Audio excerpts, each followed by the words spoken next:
Hey everybody, welcome to my channel. Welcome to my little apartment with me. I don't normally do this. I don't normally do things like this, but I was just on a walk and all these thoughts came to me about all these beautiful experiences that I've had that are quite unexplainable and miraculous in nature. And I just thought to myself, this is ridiculous that I'm not sharing these experiences with the world, because I really feel like through sharing these experiences, there could be opportunities to inspire people to connect more with their hearts and connect more with the energy of the universe. And so, yeah, I just came home from my walk and set this up, and I have a cup of tea. Well, it's cacao with medicinal mushrooms, so this is story time, guys. So make yourself comfortable and pour yourself a tea or coffee and let's get into it. I don't really know which experience to talk about first because there's been so many. I've also had a number of alien abductions as well, but I think I'll just start at the beginning. And let's just say full disclaimer, since walking into Pentecostal Christianity at 15 years old, when I had just been raped, I was already a drug addict, I was suicidal, and my life was really going on quite a dark trajectory. And that's when I first encountered spirituality, for lack of a better word, and that came to me through Pentecostal Christianity. And through that, that's when I really opened my doors to the spirit realm. Although I think I was already a bit quite innately connected. Since then, I've kind of come out of that, in and out of Christianity for 12 years, come out, dealt with the religious trauma that I recently found out is actually a thing, when people come out of these religious sects, and they've had so much indoctrination, it can cause a lot of damage to the psyche. And anyways, long story short, I feel like I've really come full circle on that. I've landed in a more centered space. I've found my truth, basically. And so that was kind of the beginning of this for me. So a lot of my experiences were through that church, whilst walking with those people that were walking so deep in the spirit. And so let's go back about, gosh, how many years is that?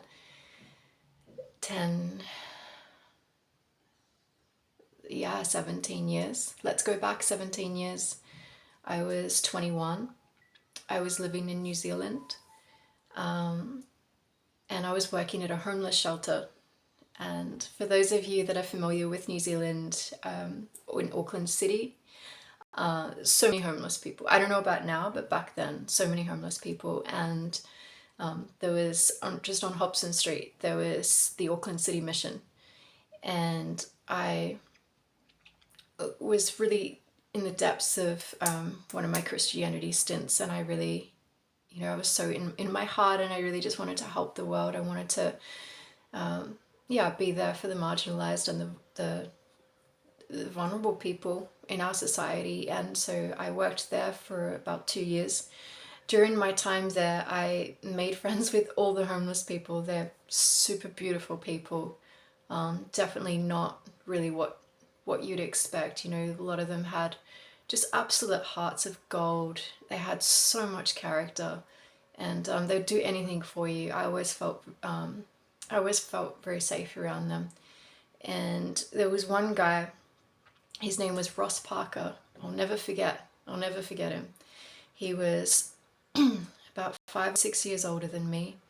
So he was only not even 30 yet. And he used to come into Auckland City Mission every single day, without fail, every day. And he'd come in and I'd give him his mail, and I'd run out the back and sneak bread for him. There were really like crazy protocols, like don't feed the homeless people outside of these hours. But I was always breaking the rules because I really just wanted to help. And so he would come in and we would just chat every day, and we got to know each other quite well. And sometimes he'd walk with me to the train station in the afternoon. Yeah, I always felt very safe. And so yeah, this went on for months and months and months. He'd come in every day, we'd chat. And then at this time in my life, my whole life was based around prayer, really. There wasn't a moment of the day where I wasn't either in my head praying while I was doing stuff, while I was working, or I would be in the lunchroom upstairs praying, or I was in my car driving somewhere praying, or I was on the train. Yeah, I was just praying all the time. My friend from the church that I was in, we would do these crazy prayer drives around Auckland, and saw some really crazy stuff. So that was my life at that time. And so I was talking to Ross every day, and one night, I remember it was a Monday night, and I had been asleep for hours. Like, I had gone to bed early. I'd been asleep for hours, and I remember specifically it was 12 something. So I must have been sleeping on my back, and I sat like bolt right, like up in bed. Just something just jolted me awake. And I remember like looking over at the digital clock, and it was like 12. I don't remember the other number, but it was definitely 12 something. And then I just felt this presence come over me, and the message was pray, pray, pray, pray. And I just like doubled, like the energy was so thick. I started to get really hot, started to heat up, my hands started to sweat, and I was just praying in the spirit. I started praying in tongues. For those of you that aren't familiar with that, it's just basically where you pray in this other language. It's like a spiritual gift.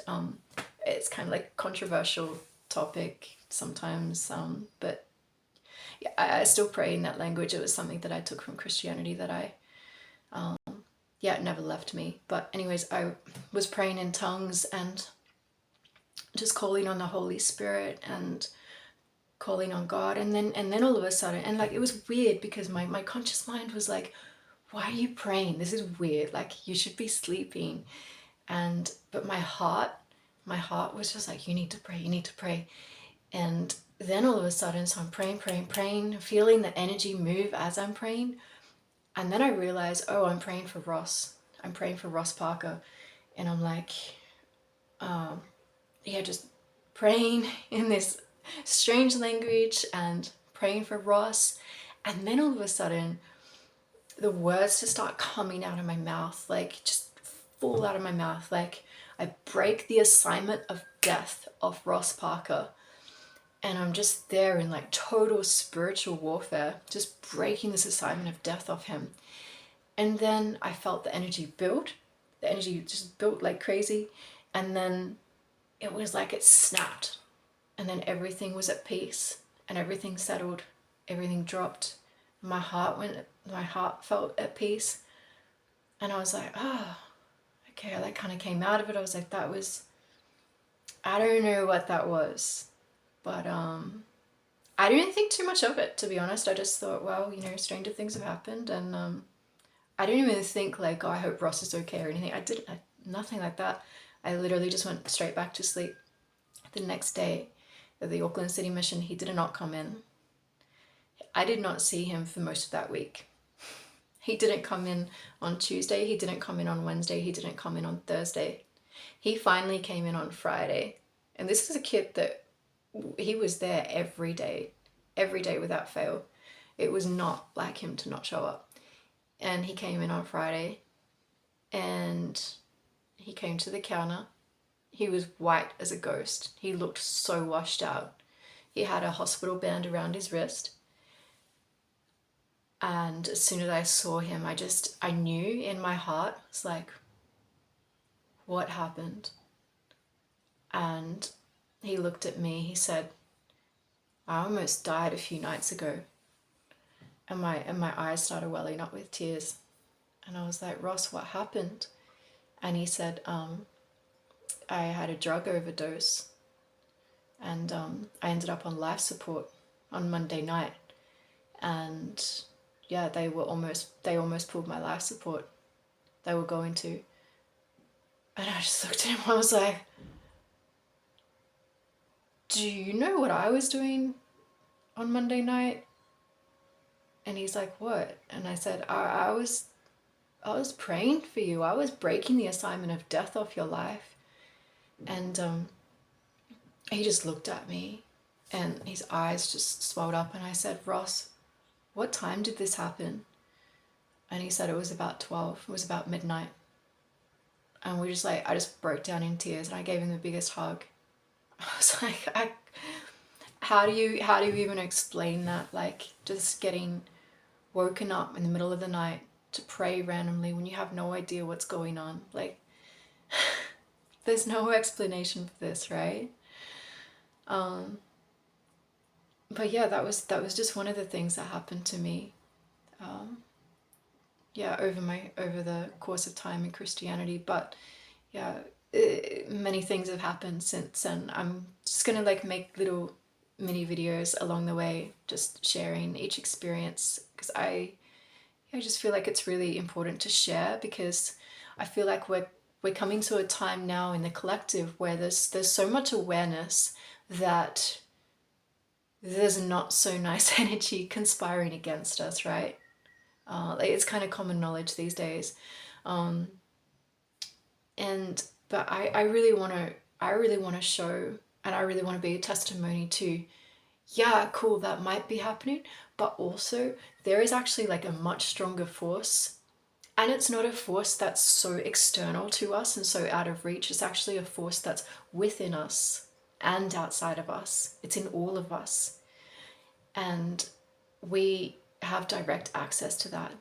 And if we can learn to connect to that and to use it, then we can be co-creating with this energy that is actually conspiring for us and for our highest good, for our, for our best evolution.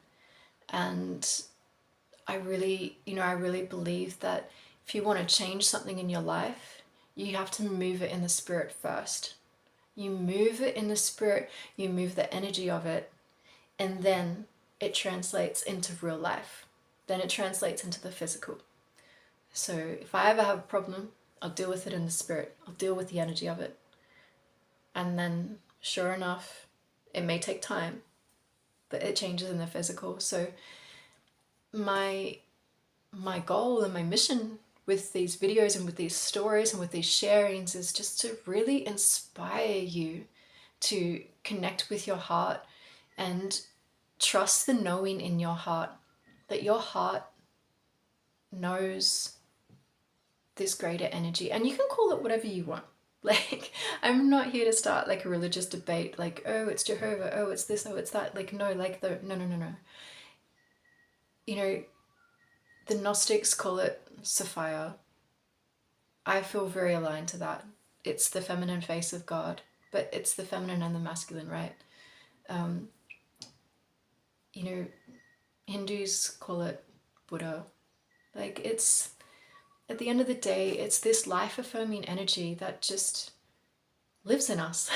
It just lives in us. And the more that we come out of our mind and connect with this here, and with what we innately know, then the more we can move forward as a collective and together and in love and in compassion. And yeah, so thank you for joining me here.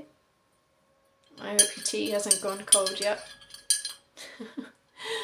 And yeah, I look forward to seeing you for more of these storytellings. And yeah, like if you guys have stories as well, like I would love to hear your stories. I'd love for you to share your stories. I think the more we can inspire each other at this time, the better. Yeah. So like this video if you want to, subscribe, share it around, and just know that there's lots more videos to come. Okay, big love, big hugs.